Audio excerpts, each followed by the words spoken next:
All right, shalom, shalom, and welcome back to Dr. Payne Teaches, and specifically to our series, Mountain Menim. Today we're going to jump into the book of Zephaniah for a bird's eye view. Now, scholars, just like with the last book, scholars highly debate exactly when Zephaniah's prophecy began. But from the text, I can tell you it had to have been, and there's a number of reasons why, but it had to have been, both from this text and from the books of Kings and Chronicles, and there are other places, there are extra biblical texts that point to the same thing, that he started sometime in the early reign of King Josiah, okay? Circa 640 BCE, give or take maybe 5 years either way. But if I had to pick a number and try to be really close, I would pick 640, or pick a date, I would be really close, I would pick 640 BCE and feel pretty confident that we're at least in the right ballpark there. So chapter 1 is all about the coming of the day of Hashem. We see a depiction of universal judgment. It's interesting for those something interesting to bring out to people who say that salvation can't be universal. Some people don't even like, a lot of people in the traditional Hebraic thought patterns. This is an interesting one to bring out to people who say that salvation can't be universal. Okay, it can't be offered to everybody, despite what all the prophets say, despite what the Torah says. And some people don't even like the use of the term salvation. And like, it's an English word that's a close equivalent to the Hebrew concept of being set apart, to be saved, to be sanctified, to be made holy. All of these things are very tied together in English and in Hebrew, but not in exactly the same way, but it's the closest equivalent. And so people say, well, you know, all those people who use that terminology, they're wrong. They aren't wrong, they're just speaking English. So the people who say that there can't be a universal setting apart, that people who are so quick to say, you know, well, if your great-grandmother wasn't Jewish, then you're not Jewish, or you can't be a Torah keeper, or you can't be a part of Israel, or you can't be, okay, and here's one that really, I think, really drives the nail in the coffin for that argument, is that if there can't be a universal opportunity for salvation, how would a righteous, loving, preserving creator,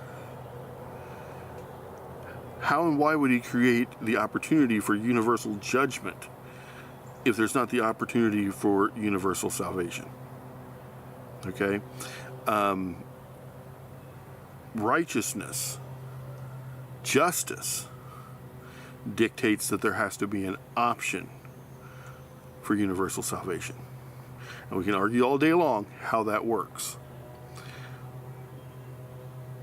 But we have to start from the framework that Torah and the prophets tell us that there can be a universal judgment and a universal saving of anyone who chooses his promise. Okay? We see the destruction of idols, the punishment of complacency, and we see a cosmic upheaval. In the literalist traditions, the day of Hashem is treated as a literal, imminent judgment fulfilled historically in Babylon's rise. Okay? That was seen, or is seen, as they look back and say that is the fulfillment of Zephaniah's day of Hashem, day of the Lord. Okay? Yes and no. Okay, I'm not gonna take you down a ton of rabbit holes, but there are two extremes on arguments on this. There's the argument that says he was talking about the rise of Babylon, period. There's nothing else. And there are people who say he's talking about a future judgment. Nothing else. Is it this or is it this? I'm reminded of that scene in Fiddler on the Roof. You're right. Oh, but you're right. And the guy tells him, says, he's right and he's right. They can't both be right. And Tavia says, oh, you're also right. Okay. both of those arguments have very, very valid points and stand on very solid ground, but not when they exclude the other. And I challenge you to go study that. Idols and corrupt practices are understood as real covenant violations provoking divine wrath, and cosmic upheaval is taken as literal imagery of Elohim's overwhelming intervention. In the rabbinic traditions, the day of Hashem represents divine justice being applied to Yehudah, that's Judah, and to the nations. Idolatry and complacency are condemned as failures in the area of Torah obedience, and this chapter teaches that Elohim's judgment is righteous even when it's severe. Some sin requires a severe judgment. That's a fact, okay? And you know, there's that whole sloppy agape argument, and there's that whole greasy grace concept. Neither of those ever came from the mouth of Hashem. Those are man-made corruptions of what he said. In the Hasidic movement, the judgment symbolizes the removal of spiritual impurities that obscure divine light. Idolatry represents attachment to ego and false centers of meaning, not necessarily to objects. And the day of Hashem becomes a type of revelation, divine light breaking through the concealment that had hidden it. Okay? In the modern Jewish movements, the chapter symbolizes moral accountability and the collapse of unjust societies. Idolatry becomes a metaphor for misplaced priorities and ethical blindness, and the urgency reflects the need for societal reform and spiritual clarity. And in the modern Torah movements, the day of Hashem foreshadows Mashiach's return and final judgment. Idolatry and complacency anticipate Mashiach's critique of hypocrisy and spiritual apathy. And the cosmic upheaval aligns with the Brit Hadash's apocalyptic imagery. Okay, so there are a lot of people who say, "Oh, that whole Brit Hadash, that's just made up from Greek mythology." And okay, those people who say that have never read the Hebraic prophets literally as they are written. Maybe they've read interpretations of them, but they've read interpretations that weren't taking them literally. If you take them literally, you can get a whole different outlook on the Brit Hadash. In much the same way that people who read or hear the interpretations of the Brit Hadash can be led easily to believe that they're not directly tied to the Tanakh. And the fact is, if you haven't studied the Tanakh, you don't understand the Brit Hadash. Chapter 2 is about the judgment of the nations, about Philistia, Moab, Ammon, Cush, and Assyria. In the literalist traditions, these oracles are treated as historical judgments against real nations for arrogance and cruelty toward Israel. Each nation's downfall is understood as a literal fulfillment of prophetic warning, and the universal justice that is emphasized is that no nation escapes divine accountability. And if no nation escapes divine accountability, no person in any nation escapes divine accountability. So, a righteous creator would have to create an out for that. An opportunity for every person in every nation, when they are judged, to be able to say, yes, but I walked in your Torah.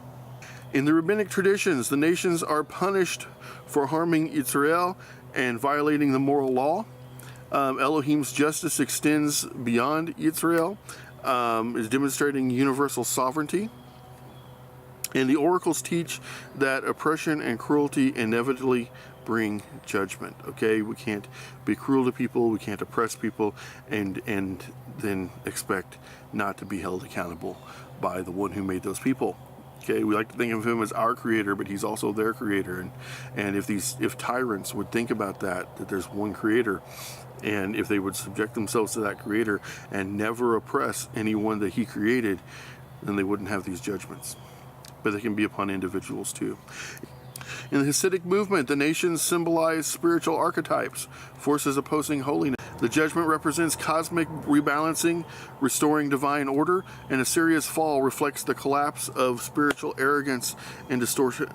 In the modern Jewish movement, the chapter symbolizes universal ethics and a critique of imperial violence.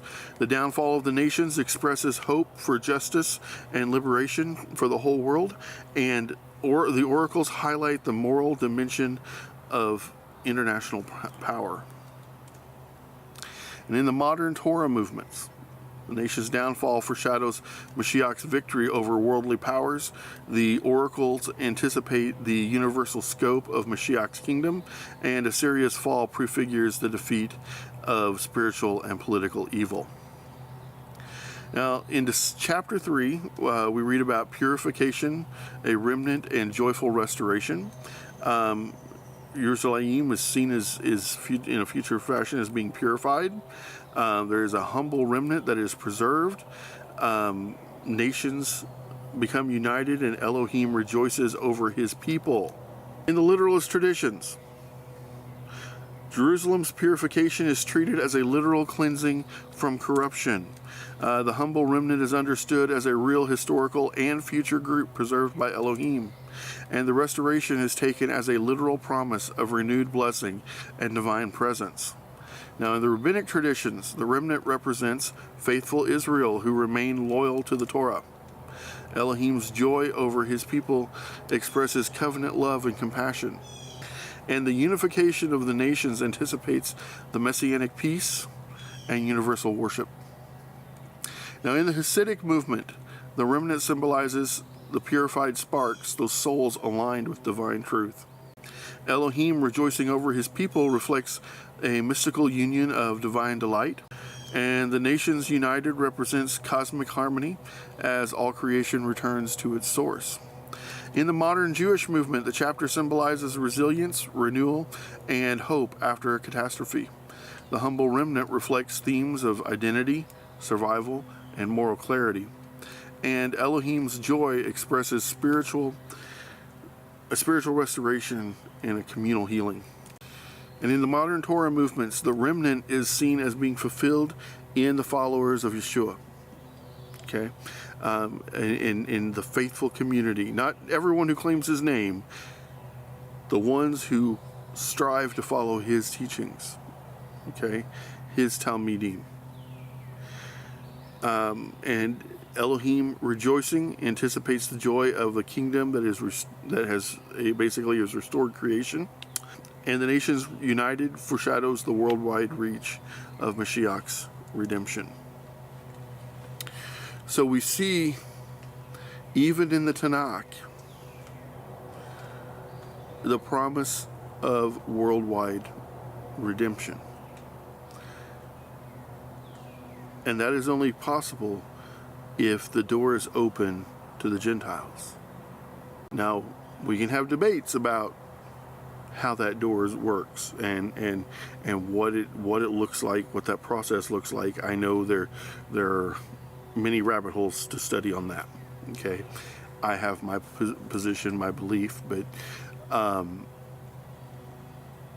what concerns me is less when someone doesn't agree with my understanding of how it works than when people say that they believe the Tanakh and deny that there is a place in the covenant for believing Gentiles.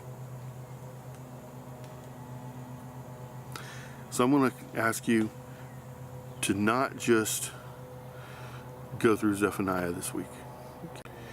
I'm going to ask you to do the same thing on the general concept of how a righteous creator could manifest worldwide judgment and not provide a worldwide international option for redemption. This is Dr. Philip Payne signing off for Dr. Payne Teaches and Mountain Menim. Until next time, dig deeper, sharpen iron.